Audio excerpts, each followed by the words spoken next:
Okay, Assalamualaikum. Hari ini 7 hari bulan 1 2026. Okay, pelepasan ikan di Kuala 4 untuk game 30,000 ni pada hari Sabtu ni. Okay, boleh. Di kolam di sini sport fishing anjuran Agro Pantai Timur. Okay, ini ikan kita dah lepaskan.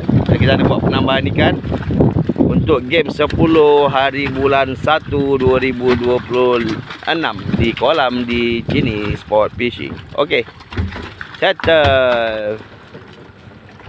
Luncur.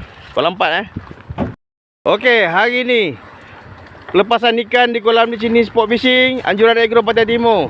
Hari ni pada hari Rabu pada hari Rabu 7 hari bulan. Pelepasan ikan di kolam 1. Okey. Pukul 3 petang.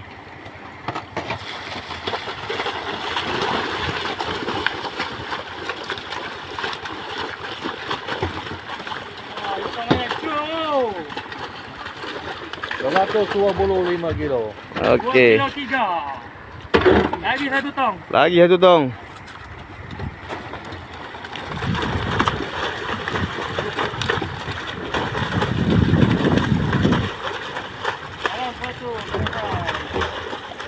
Okey, settle kolam 1. Okey, pelepasan ikan di kolam 2 di kolam 2. Okey. 2 tong. 2 tong pada hari Rabu 7 hari bulan 2026 untuk game 10 hari bulan 1 di kolam di sini sport fishing anjuran Agro Pantai Timur. Settle. Okey, siap kolam 2. Siap.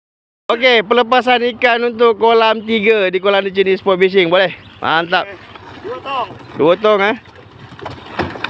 untuk game 10 hari bulan 1 2026.